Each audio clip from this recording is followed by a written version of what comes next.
Selamat pagi, Assalamualaikum warahmatullahi wabarakatuh. Bertemu kembali di mata kuliah Ekonomi Pangan dan Gizi. Pada pagi hari ini kita akan belajar tentang sistem pangan dan gizi. Kenapa seorang ahli gizi harus belajar tentang sistem pangan dan gizi?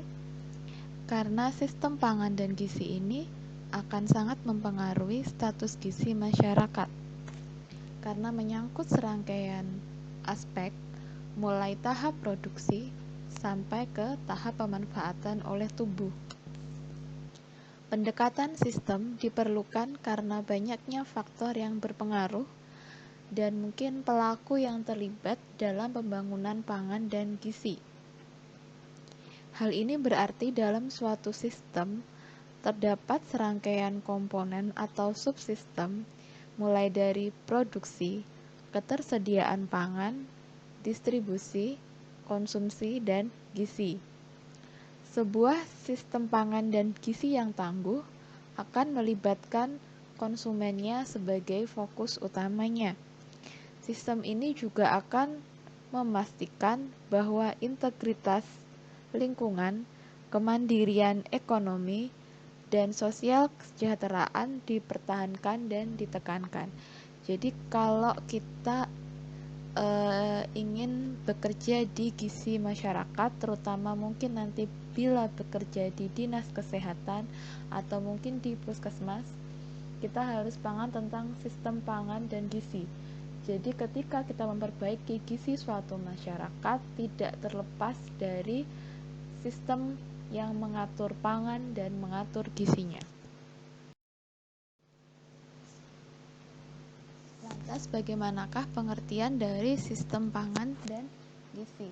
Jadi sistem pangan dan gizi ini merupakan rangkaian suatu kegiatan input dan proses dalam tahap mengubah bahan baku menjadi makanan dan mentransformasikan zat-zat gizi tersebut menjadi suatu outcome yang bermanfaat untuk kesehatan, terutama untuk status gizinya, yang semuanya ini berfungsi sebagai sistem dengan konteks biofisik dan socio-culture.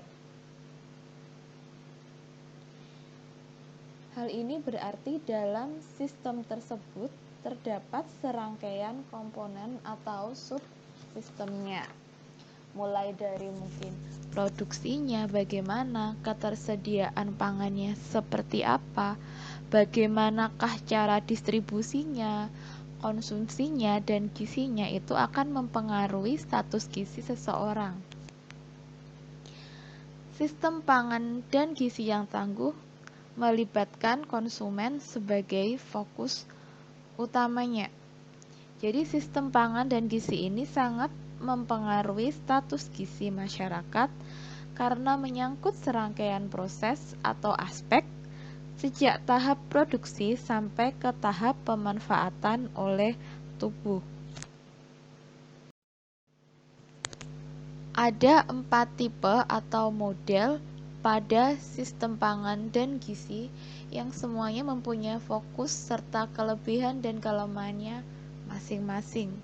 Yang pertama adalah rantai pangan. Model rantai pangan ini difokuskan pada flow object, jadi step by step, langkah-langkahnya teratur dan berurutan, jadi tahap bertahap, linear ya. Kemudian kelemahan atau keterbatasan dari tipe ini yaitu kurangnya pertimbangan terhadap pengaruh dari luar, yaitu berupa bias terhadap isu-isu dalam sistem dan cenderung fokus. Kemudian dibatasi juga bagian rantainya karena bentuknya kan berurutan seperti rantai. Kemudian siklus pangan. Model siklus pangan ini dia fokus pada umpan balik dalam sistem pangan dan gizi, mengenai bagaimanakah hubungan objek dan informasi kembali ke tahap atau tingkat yang berbeda.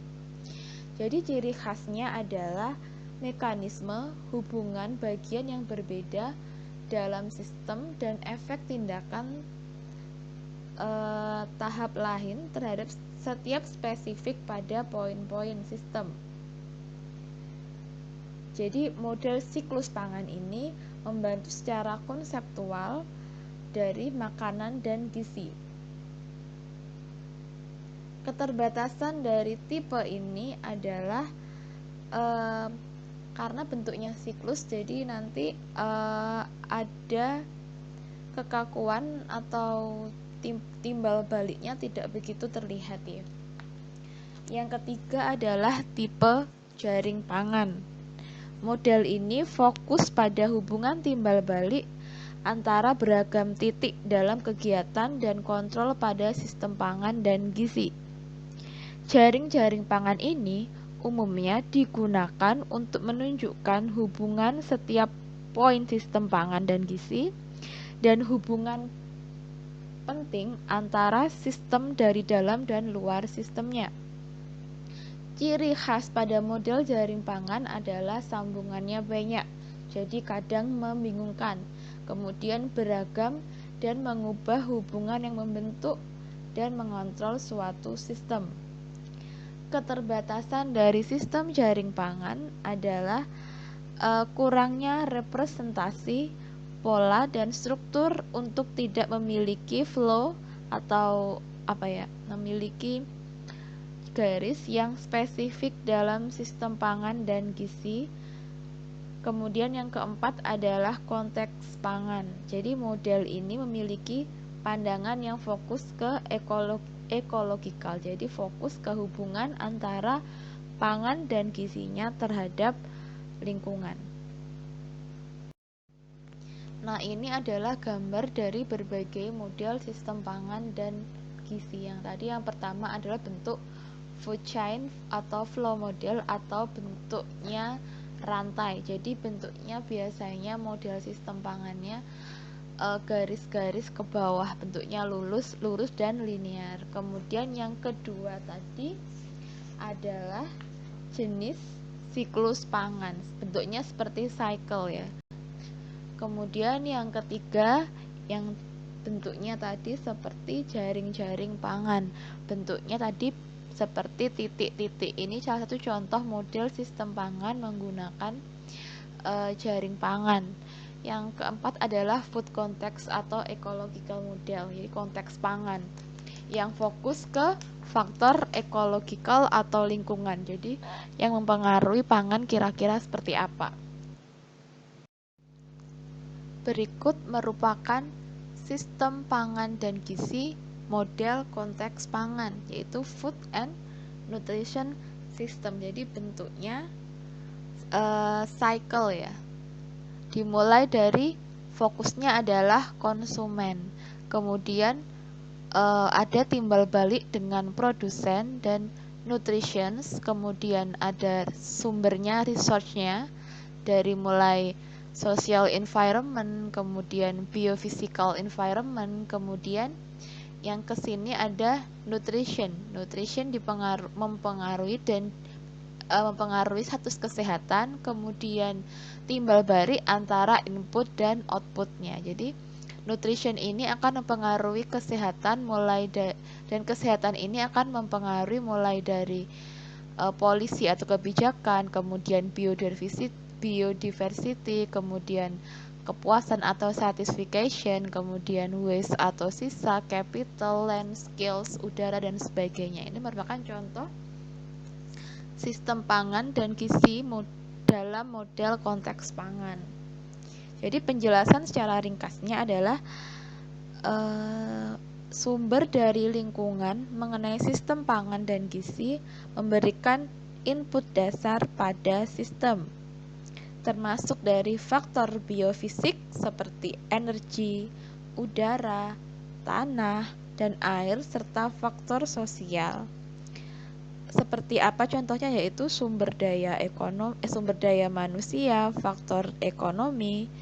Faktor ekonominya bisa dari misalnya pasar, kemudian modal, nilai-nilai budayanya seperti apa, tradisinya seperti apa, dan satisfaction atau kepuasan individu pengetahuan, keterampilan, dan kebijakan terutama di bidang kesehatan sebagai hasil utama dari suatu sistem. Kelangkaan input dapat membatasi kemampuan sistem untuk berfungsi dengan baik. Nah, selanjutnya adalah contoh bagan sistem pangan dan gizi dengan modelnya adalah model rantai pangan. Yang pertama yaitu mulai dari penyediaan pangan, kemudian distribusi pangan, lanjut ke konsumsi makanan, setelah dikonsumsi masuk ke dalam metabolisme yaitu utilisasi makanan, sehingga yang terakhir akan mempengaruhi status gizinya, kurang, baik, atau lebih. Jadi ini merupakan presentasi linear dari rantai pangan, mulai dari pertaniannya hingga fokus ke konsumsi. Di sini kita dapat melihat hubungan sebab akibat dan juga umpan balik. Yang pertama adalah penyediaan pangan, yaitu produksi bahan pangan. Produksi pangan adalah penyediaan bahan pangan pertama ke arah konsumsi pangan, dimulai dari pemakaian bibit yang unggul, kemudian penggunaan pupuk, pemakaian irigasi, kemudian penggunaan alat dan obat pembasmi hama, serta penerapan teknologinya seperti apa. Yang kedua yang fokus ke penyediaan pangan adalah perlakuan pasca panennya. Ini kita pelajari di mata kuliah ilmu pangan. Biasanya dilihat dari cara pengeringannya, dengan tujuan agar bahan pangan tidak mengalami kerusakan terlalu banyak dan dapat dipasarkan atau diperdagangkan dalam kondisi yang baik. Aspek ketiga dalam penyediaan pangan yaitu perdagangan bahan pangan. Bahan pangan yang tidak cukup diproduksi di suatu negara atau wilayah maka didapatkan dari impor. Sedangkan bahan pangan yang berlebihan akan kita ekspor agar tidak merugikan produsen. Pada penyediaan pangan, faktor lain yang tidak kalah penting adalah teknologi pangan. Jadi teknologi pangan ini sangat penting bagi pengadaan pangan agar pangan ini tercukupi dan merata sepanjang tahun. Yang bagian sistem kedua adalah distribusi pangan, merupakan kelancaran distribusi yang dipengaruhi mulai dari sarana transportasinya, kemudian pengolahannya, penyimpanannya, dan pengemasannya yang harus memenuhi syarat-syarat tertentu. Ini kita pelajari di mata kuliah Manajemen Sistem Penyelenggaraan Makanan dan juga di mata kuliah Ilmu Teknologi Pangan. Kemudian yang ketiga yaitu konsumsi pangan. Terdiri dari komoditas pangan dalam perdagangan. Mulai dari apa? Dari pangan yang kita beli, kemudian bagaimanakah cara kita memasaknya, bagaimanakah kita susun sehingga menjadi suatu hidangan dan kebiasaan makan di keluarga. Ini kita pelajari juga di mata kuliah ilmu gizi daur kehidupan.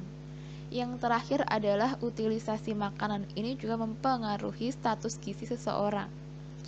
Jadi bahan makanan yang sudah dikonsumsi akan dicerna dimulai dari mulut sampai dengan usus. Terjadi proses penyerapan. Kemudian di dalam tubuh zat gizi ini akan masuk ke dalam darah dan diangkut oleh sel-sel dan akan terjadi proses metabolisme, yaitu pemecahan zat gizi di dalam sel, kemudian digunakan zat gizinya, kemudian apabila kelebihan maka akan disimpan sebagai cadangan di dalam tubuh. Kemudian untuk sisa-sisa sisa-sisa metabolisme akan dibuang apabila tidak diperlukan. Jadi keempat sistem ini menggambarkan status gizi seseorang itu kurang, baik, dan lebih. Jadi tidak hanya dari apa yang kita makan, jadi mulai dari penyediaan pangannya, distribusi pangannya, konsumsi makanannya akan mempengaruhi status gizi seseorang. Selanjutnya, kita akan belajar tentang subsistem pada komponen sistem pangan dan gizi. Ada 3 subsistem penting dalam pangan dan gizi. Yang pertama adalah subsistem produsen. Terdiri dari proses produksi, pengolahan, dan proses distribusi. Yang pertama adalah produksi, yaitu produksi makanan ini mengubah sumber daya menjadi suatu komoditas. Produksi dilakukan dengan bercocok tanam, beternak, berburu, atau dengan cara memancing. Pada sebagian masyarakat, hasil produksi ini akan digunakan untuk memenuhi kebutuhan dirinya sendiri. Namun, bila di negara maju, maka hasil produksi ini akan dapat diubah menjadi komoditas yang dapat dipasarkan secara lokal maupun secara global. Yang kedua adalah pengolahan. Pengolahan makan ini mulai dari makanan mentah dan sumber daya makanan hasil panen, diubah menjadi bahan makanan yang dapat didistribusikan ke rumah tangga untuk diolah kembali atau dimakan langsung. Pengolahan ini termasuk di dalamnya adalah mulai dari pengolahan awal, pembersihannya seperti apa, penggilingannya seperti apa, dan masuk ke bagian akhir, yaitu mulai dari memasak hingga mengemas. Kemudian yang ketiga adalah distribusi. Distribusi adalah transfer output dari produksi dan pengolahan melalui berbagai saluran ke tempat-tempat konsumen.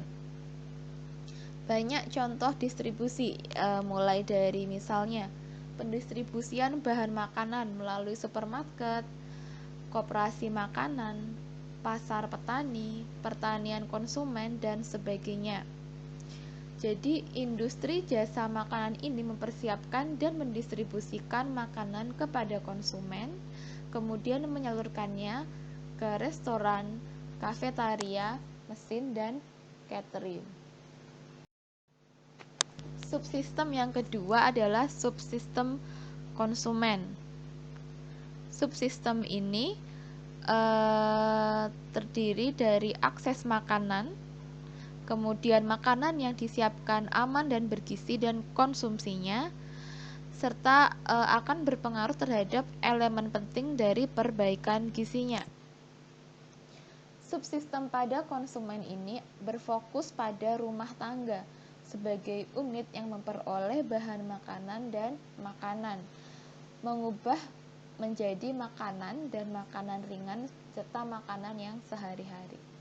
Dalam subsistem konsumen, yang pertama adalah perolehan. Dari manakah konsumen memperoleh makanan? Yang pertama dari outlet bahan makanan dan makanan mentah, olahan, atau siap saji. Dalam masyarakat industri, bahan makanan yang paling sering dibeli melalui mekanisme pasar. Pemilihan makanan seseorang sangat dipengaruhi oleh kebiasaan makannya, sosialnya, kemudian tingkat kesukaannya. Yang kedua adalah preparasi atau penyiapan. Pada tahap ini, makanan mentah disiapkan untuk menjadi makanan yang siap dikonsumsi. Pada tahap ini melibatkan perubahan fisik, kimia, dan kadar air. Yang ketiga adalah penyimpanan. Tahap konsumsi berfokus pada makanan, melibatkan tahap seleksi, penyajian, dan mencerna makanan. Konsumsi makanan dalam dunia medis termasuk juga ada di mata kuliah dietetik, yaitu Selain dari oral, kita juga melihat dari nutrisi secara enteral dan parenteral. Jadi makanan merupakan penghubung transformasi antara subsistem konsumen dan subsistem gizi. Nah, subsistem yang ketiga yang akan kita bahas adalah subsistem pada gizi. Subsistem ini terdiri dari komponen makanan termasuk makro dan mikronutrien seperti serat, air juga, kemudian faktor-faktor non-nutrisi seperti pangan fungsional. Status subsistem gizi bergantung pada kesehatan individu yang ditentukan oleh pencernaan makanan, kemudian penyerapan dan pemanfaatannya di dalam tubuh. Subsistem ini meliputi tahap pencernaan yang melibatkan konsumsi dan pemecahan makanan, transportasi yang mendistribusikan komponen makanan ke berbagai bagian tubuh dan dapat melibatkan transformasi biokimia dan metabolisme yang menggunakan komponen makanan dalam proses fisiologis. Jadi komponen makanan atau subsistem gizi ini bisa menjadi positif untuk tubuh, bisa negatif atau netral ketika sudah masuk ke dalam tubuh yang kita sebut dengan efek fisiologis. Jadi makanan ini bisa berfungsi sebagai nutrisi, bisa juga berfungsi sebagai racun bagi tubuh kita. Tahap pertama dari subsistem gizi adalah pencernaan, di mana makanan akan masuk ke jalur pencernaan untuk dipecah menjadi zat gizi. Makanan memulai dicerna, kemudian mulai dari dikunyah di mulut, kemudian dicerna dan secara kimiawi akan dipecah oleh asam lambung di dalam perut. Kemudian kemudian selanjutnya akan diserap di usus. Kemudian apabila tidak diserap di usus, maka akan pindah atau transit ke usus besar untuk kemudian dikeluarkan sebagai produk limbah atau feses. Yang kedua adalah transportasi. Setelah diserap, komponen makanan ini akan diangkut ke tempat tertentu di dalam tubuh, di mana mereka ini akan digunakan atau disimpan. Mekanisme fisiologis aktif dan pasif untuk mengangkut zat gizi ini melintasi membran sel untuk mencapai tempat yang akan digunakan atau dimanfaatkan akan memanfaatkan zat gizi tersebut. Yang ketiga adalah metabolisme. Metabolisme zat gizi ini dimulai dari komponen makanan yang terlibat dalam proses metabolisme dan mekanisme homeostasis tubuh. Proses metabolisme ini terjadi akibat tidak adanya jumlah dan jenis komponen makanan dan dipengaruhi juga oleh kesehatan individu dan penyakit yang diderita. Nah, yang terakhir adalah peran dan hubungan dari pangan dan gizi. Jadi kita belajar tentang pangan dan gizi terhadap status gizi karena pangan dan gizi ini tidak bisa berdiri sendiri. Jadi pangan dan gizi ini menekankan hubungan yang linier, berurutan, di mana sumber daya memasuki sistem dan dilanjutkan melalui berbagai tahapan-tahapan. Subsistem dan tahapan dalam sistem pangan dan gizi ini memiliki orientasi yang berbeda dan bervariasi.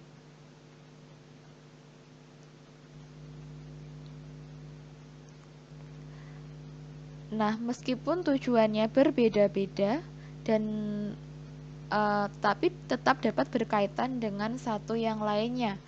Contohnya misalnya, ketersediaan makanan pada tingkat produsen dapat mempengaruhi distribusi bahan makanan pada konsumen, dan pemilihan bahan makanan pada konsumen ini dapat mempengaruhi ketersediaan makanan dalam suatu rumah tangga. Kemudian, pengolahan makan, pendistribusian makanan, dan kebiasaan makan dapat mempengaruhi asupan dan berdampak pada status gizi dan kesehatan pada orang tersebut.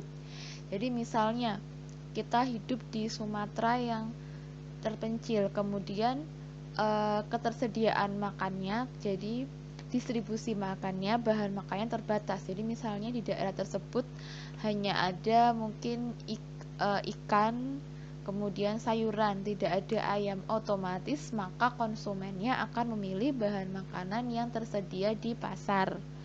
Kemudian yang dipilih oleh konsumen saat ke pasar tentu saja akan mempengaruhi ketersediaan makanan di tingkat rumah tangga. Dari bahan makanan yang dia beli di pasar kemudian akan diolah.